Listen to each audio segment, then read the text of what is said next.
If you're dealing with a narcissist, the first thing you need to understand is that they're not engaging with you in the same way you're engaging with them. You're operating under the assumption that relationships are built on mutual respect, reciprocity, and shared understanding. That's the framework you bring to the table because it's the framework that allows for meaningful human connection. But the narcissist doesn't see it that way. Their game is entirely different. They are not interested in mutuality. They are interested in power. A narcissist's primary goal in any interaction is to secure control, attention, and validation on their terms. If that means distorting reality, then so be it. If it means gaslighting you into questioning your own perceptions, they'll do it without hesitation. If it means undermining your confidence so that you become more pliable, more easily manipulated, then that's exactly what they'll pursue, and they won't feel guilty about it. That's what makes them dangerous. Now, some people make the mistake of thinking that if they just show enough kindness, if they're patient enough, if they explain things clearly enough, the narcissist will eventually come around, but that's an illusion. A narcissist does not learn through reasoned discussion or moral appeals. They learn through consequences. And if you refuse to recognize this fundamental truth, you are setting yourself up for endless frustration, self-doubt, and emotional exhaustion. So, what does recognizing their tactics actually look like in practice? First, it means paying attention to patterns rather than words. Narcissists are experts at saying exactly what you want to hear. They'll promise change, they'll feign remorse, they'll even play the victim to keep you entangled in their web. But the real question is, what do their actions consistently demonstrate? If there is a pattern of deception, manipulation, or disrespect, then that is the truth of the situation, regardless of what they say. Second, you must understand that narcissists deploy specific psychological tactics to maintain their dominance. One of the most insidious is gaslighting, making you doubt your own reality. They'll deny things they've said even when you have evidence. They'll rewrite history, subtly shifting the narrative until you find yourself apologizing for something you didn't even do. The more you engage in these arguments, the more control they gain, because the very act of defending yourself places you in a subordinate position. You are reacting to them, which means they are dictating the terms of the conversation. Another common tactic is intermittent reinforcement, alternating between affection and cruelty in unpredictable cycles. This is powerful because it mirrors the psychological mechanism behind addiction. If someone is consistently cruel, you will eventually detach, but if they occasionally throw in moments of kindness, your mind starts chasing the reward, hoping that if you just do the right thing, you'll get more of the good and less of the bad. This creates a toxic dependency where you stay in the relationship not because it's fulfilling, but because you're trying to get back to those fleeting moments of warmth that were, in reality, just another tool of manipulation. And then there's projection. The narcissist will accuse you of the very things they are guilty of. If they're dishonest, they'll call you a liar. If they're emotionally unstable, they'll claim you're the one being irrational. This serves two purposes. First, it deflects attention away from their own behavior. And second, it keeps you so busy defending yourself that you don't have time to recognize what's really happening. Recognizing these tactics is not about becoming cynical or paranoid. It's about clarity. It's about stripping away the illusions and seeing things for what they are. Because once you see the game, you stop playing it. And when you stop playing, the narcissist loses their power over you. So if you want to stop being controlled, stop being manipulated, stop being drained, step one is simple. See the narcissist for who they truly are, not who you wish they were. Because reality, as brutal as it sometimes is, will always serve you better than a comforting lie. One of the most self-destructive traps you can fall into when dealing with a narcissist is seeking their approval. And I don't just mean overtly trying to impress them. I mean the subtle, almost unconscious ways in which you modify your behavior to avoid their criticism, to gain a shred of their acknowledgement, or to finally, just once, be treated with the respect you deserve. It's an easy trap to fall into because as human beings, we're wired for social reciprocity. When we invest in a relationship, whether it's personal, professional, or familial, we expect at some fundamental level that our efforts will be recognized. That if we just explain ourselves properly, if we just demonstrate our loyalty, our good intentions, our patience, then surely at some point the narcissist will acknowledge it and change accordingly. But that moment never comes.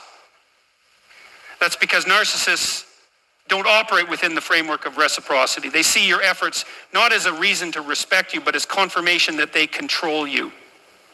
Every time you contort yourself to avoid their disapproval, you reinforce their dominance. Every time you wait for their validation, you grant them power over your self-worth. And if you think that there's some magic combination of words or actions that will finally make them see you for who you really are, you are wasting your time.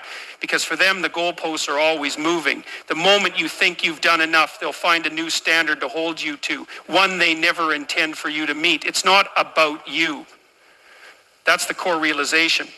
Their inability to respect you is not a reflection of your worth, but a consequence of their pathology. The narcissist's sense of self is fragile, built on an illusion of superiority that must be constantly upheld. They cannot allow themselves to be wrong, because to do so would shatter that illusion. They cannot allow others to be truly seen or appreciated, because that would mean relinquishing control. And so they move through life extracting, manipulating, diminishing, because it's the only way they know how to maintain their inflated self-image. Once you understand this, the correct response becomes clear. You must detach. Emotionally, psychologically, and where possible, physically. And that begins with one critical step. You must stop looking to them for approval in any form. That doesn't mean being rude. It doesn't mean retaliating with cruelty. It simply means removing yourself from the psychological game they are trying to trap you in. So how does this actually play out in the real world? It means no longer justifying yourself to them. A narcissist thrives on argument because argument implies that their opinion matters. The moment you start defending yourself, you've already lost, because now the conversation is being framed around their perception of you rather than your own intrinsic reality. Stop explaining yourself to someone who is only looking for ammunition. If they distort your words, let them. If they misrepresent your intentions, so be it. Their perception of you is not your responsibility to fix. It also means letting go of the need for closure. This is one of the hardest lessons to learn. We all want resolution. We all want that final moment where the narcissist acknowledges their wrongdoing, where they apologize, where they finally give us that sense of justice we've been waiting for. But that moment isn't coming, and the more you chase it, the longer you remain ensnared in their web. The only closure you will ever get is the one you give yourself. The decision to walk away, to stop engaging, to accept that their recognition is not required for your self-worth to remain intact. And perhaps most importantly, it means redefining your own source of validation.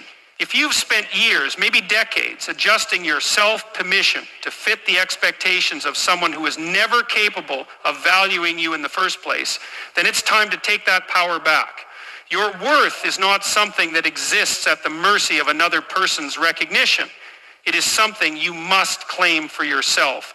And the moment you do, the narcissist loses the very thing that made them powerful over you in the first place. Because in the end, the most radical act of defiance against a narcissist is simple. Stop needing them to see you. See yourself instead. One of the most dangerous mistakes you can make when dealing with a narcissist is assuming that playing by the rules will protect you. That if you're fair, if you're reasonable, if you keep giving them the benefit of the doubt, they'll eventually reciprocate. But this assumption rests on a flawed premise, that the narcissist values fairness, that they respond to reason, that they are even playing the same game you are. They're not. A narcissist operates within a completely different psychological framework. You see, most people, when they enter into a conflict, whether it's a disagreement with a friend, a tense conversation with a partner, or even a workplace dispute, are operating under the assumption that there's some shared objective reality, that if both people lay out their perspectives honestly, the truth will eventually emerge and some form of resolution can be reached. But a narcissist has no interest in resolution. Their interest is in dominance. And that's where you have to stop making the mistake of believing that being the bigger person, being endlessly patient, endlessly understanding, will lead to a breakthrough. It won't. Because to a narcissist, your willingness to engage, your willingness to keep explaining, to keep justifying yourself, to keep hoping for a rational response is not seen as strength. It's seen as weakness. It's an opportunity. It tells them that they still have control over your mind, your emotions, your actions. It tells them that you are still playing their game, even if You don't realize it. So what do you do instead? You stop reacting the way they want you to. You stop giving them the emotional fuel they thrive on. Because here's something important to understand. Narcissists are not self-sustaining. They don't generate their own sense of stability, their own sense of identity, their own sense of worth. They extract it from others. That's why they provoke, why they manipulate, why they create conflict where none should exist. It's all an attempt to keep you engaged, because engagement equals power. If you want to disarm a narcissist, you must remove that power. And that begins with mastering something that is both incredibly simple and incredibly difficult: emotional detachment. Now, I don't mean suppressing your emotions entirely. That's not healthy and it's not sustainable. What I mean is developing the ability to remain unaffected by their provocations, to recognize that their attempts to guilt you, to bait you, to drag you into another cycle of argument and justification are nothing more than a strategy to keep you under their influence. This is where the concept of gray rocking comes in. It's a psychological technique that involves making yourself as uninteresting, as unemotional, and as disengaged as possible when dealing with a narcissist. They thrive on reactions, whether it's anger, frustration, sadness, or even affection, because reactions mean they're still in control. But if you refuse to engage, if you stop giving them the dramatic emotional response they crave, they lose their leverage. They get bored, they move on. But let's be clear, this isn't easy. It's not easy to sit in the presence of someone who is deliberately trying to provoke you and refuse to take the bait. It's not easy to hear outrageous accusations and choose not to defend yourself. It's not easy to watch them rewrite history and smear your name and simply say, believe what you want. But it is necessary, because every time you engage, every time you fight back, every time you try to prove yourself to someone who has no interest in truth, you are feeding the very dynamic that is draining you. This is a form of psychological self-discipline. It's the ability to say, I do not need this person's validation. I do not need to correct their false narrative. I do not need to win their approval or prove my worth in their eyes. And when you reach that level of detachment, you become untouchable, because a narcissist cannot control what they cannot provoke. In the end, the most powerful response to a narcissist is not anger. It's not even confrontation. It's indifference. When they realize they no longer have the ability to pull you into their chaos, they lose interest. And that is when you finally regain your freedom. One of the greatest traps you can fall into when dealing with a narcissist is engaging in the endless cycle of conflict they create. You might think that if you can just make them understand your perspective, if you can finally prove your point, if you can get them to acknowledge their behavior, then everything will change. But that's an illusion. A narcissist doesn't argue to resolve anything, they argue to dominate. Their goal is not to find the truth, not to come to a mutual understanding, not even to prove they're right in any coherent way. Their goal is to keep you entangled, to keep you emotionally invested, to keep you reacting, because as long as you're reacting, you're still in the game, and as long as you're in the game, they still have power over you. Think about how this plays out. You bring up an issue, something they did that was disrespectful, dishonest, or hurtful.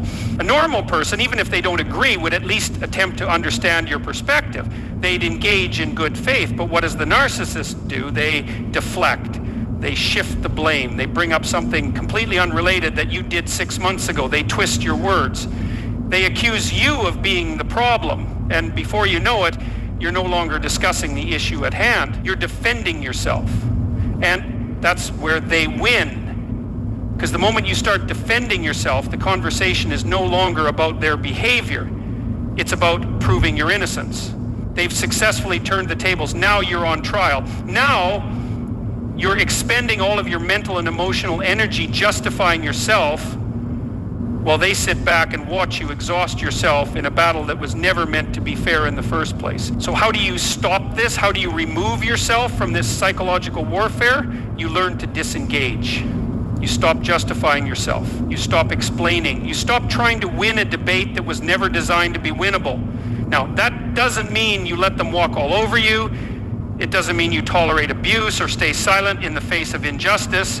It means you refuse to participate in a rigged game. It means you set boundaries that are not up for negotiation. A narcissist thrives on emotional chaos, and they will do everything in their power to keep you off balance. If If you say, I won't tolerate being spoken to that way, they'll push harder to see if you really mean it. If you say, I won't engage in this kind of argument, they'll try to provoke you until you break your own rule. Because if they can get you to react, they win. They've proven that your boundaries are just words. So your job is to make sure they aren't. Your job is to follow through. If you say you're leaving the conversation, leave. If you say you won't tolerate disrespect, don't. If you say you won't explain yourself, stop explaining. Because the moment a narcissist realizes that their usual tactics no longer work on you, they start to lose interest. You are no longer the easy target they once thought you were. But here's the hard part. Standing firm in your boundaries means tolerating discomfort. It means resisting the urge to correct them when they lie about you. It means resisting the urge to defend yourself when they twist the narrative. It means accepting that they will never see the truth because they don't want to. And that's okay. Your peace, your dignity, your self-respect, these things do not depend on their recognition. They depend on your ability to walk away from pointless battles, to refuse to be baited, to prioritize your own well-being over the illusion of winning an argument, because in the end, the real victory isn't proving a narcissist wrong. It's proving to yourself that you no longer need their validation at all. There's a hard truth you have to come to terms with when dealing with a narcissist. They will never respect your boundaries unless you enforce them. And enforcement doesn't mean explaining your boundaries over and over, hoping they'll finally understand. It doesn't mean making threats you don't follow through on. It doesn't mean hoping they'll suddenly develop self-awareness and start treating you with the respect you deserve. It means action. It means consequences. You see, a narcissist doesn't recognize boundaries in the way a healthy person does. A healthy person, when told this behavior is unacceptable and I won't tolerate it, will at least pause and reflect. They may not always agree, but they'll respect that you have a right to draw the line somewhere. A narcissist, on the other hand, sees your boundaries as a challenge, an obstacle to overcome, a test of how much they can get away with. And they will keep pushing until they find the breaking point. This is why half measures don't work. If you set a boundary but don't enforce it, all you've really done is teach the narcissist that your words mean nothing. That if they push hard enough, if they apply enough pressure, if they create enough guilt, you'll cave. And once they know that, once they see that your limits are negotiable, they'll exploit that knowledge relentlessly. So what does real enforcement look like? It means being willing to walk away from conversations that cross the line. It means removing yourself from toxic situations, even if it causes temporary discomfort. It means understanding that you don't have to argue, negotiate, or explain yourself endlessly. You simply have to act. And here's where people struggle. Because action is difficult.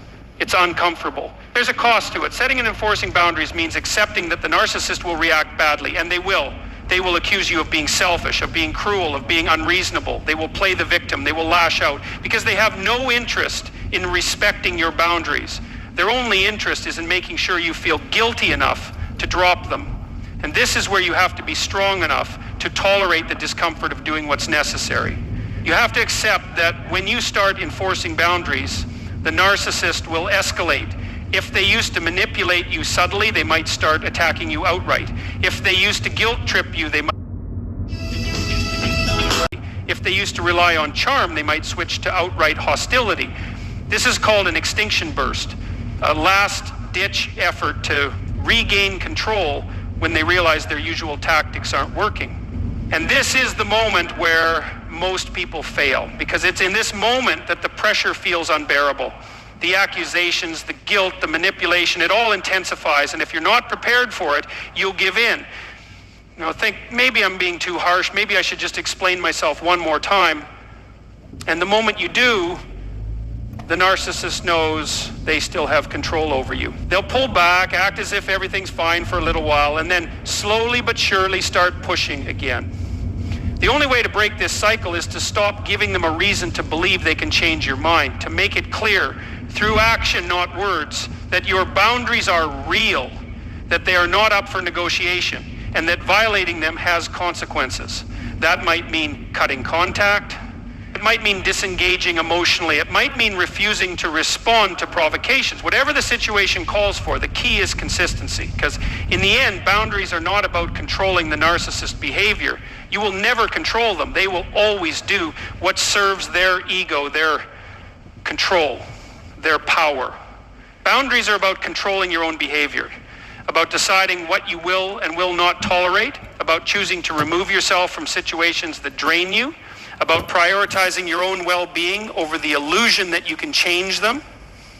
And when you finally do that, when you finally enforce boundaries with unwavering resolve, something remarkable happens.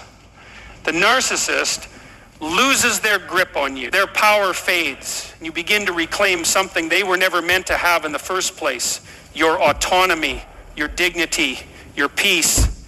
And that is a battle worth winning. One of the most difficult realizations you'll have when dealing with a narcissist is understanding that they will never give you closure. That apology you're waiting for, that moment where they finally acknowledge the pain they caused you, it's not coming. And the longer you wait for it, the longer you stay trapped in their psychological web. Because here's the thing, narcissists don't reflect on their actions the way healthy people do. They don't lie awake at night wrestling with guilt, wondering how they can make things right. They don't replay the past and think, maybe I went too far. That's not how their mind works. Their concern is not the truth. Their concern is maintaining control. And if that means rewriting history, if that means making you the villain, if that means distorting reality so thoroughly that even you begin to doubt yourself, then that is exactly what they will do. And if you're not careful, you will spend years, maybe even decades, trying to extract something from them that they are fundamentally incapable of giving. You will hold out hope that if you just say the right thing, if you just prove your point convincingly enough, they'll finally see. They won't, not because the truth isn't clear, but because admitting it would mean relinquishing the power they have over you. So you have a choice. You can keep chasing an apology that will never come. You can keep replaying conversations in your head, imagining different outcomes, trying to make sense of something that was never meant to make sense. Why? Or you can decide that your healing is not dependent on them. You can decide that closure is something you give to yourself. And that's not easy, because we are wired to seek resolution. Our minds crave order, narrative coherence. When someone wrongs us, when they betray our trust, when they inflict wounds that linger, we want acknowledgement. We want justice. We want the story to have a clean ending. But life is messy. And when you're dealing with a narcissist, the ending you want, the resolution where they finally take accountability, is an illusion. So what do you do instead? You reclaim your own narrative. You stop waiting for them to set you free, and you set yourself free. That means accepting that some people will never understand what they did to you, and choosing to move forward anyway. That means letting go of the idea that their validation is necessary for your healing. It's not, it never was, and that's where true power lies. Because as long as you're waiting for them to acknowledge the truth, they still have control over you. As long as you're hoping for a moment of clarity from them, they still dictate your emotional state. But the moment you stop seeking their validation, the moment you decide that their opinion, their version of events, their refusal to acknowledge reality is irrelevant, that is the moment you win. That is the moment they lose their hold on you. And here's the paradox. The less you need closure from them, the more power you have over your own life. The moment you stop explaining, stop defending, stop waiting, you become untouchable. Because a narcissist's greatest weapon is their ability to manipulate your need for resolution. Take that away and they have nothing. Healing from a narcissist isn't about getting them to see what they've done. It's about seeing it clearly yourself.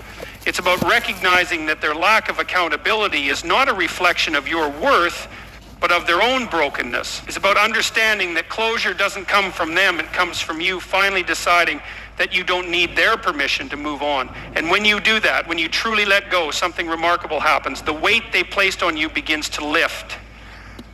The anger, the confusion, the self-doubt, it starts to fade, not because what they did was okay, but because you've chosen to no longer let it define you. In the end, the greatest revenge against a narcissist isn't proving them wrong. It isn't making them apologize. It isn't even exposing them. It's thriving without them. It's living a life so full, so independent, so unshackled from their influence that they become nothing more than a distant memory. A lesson learned, a chapter closed. And that That is real closure.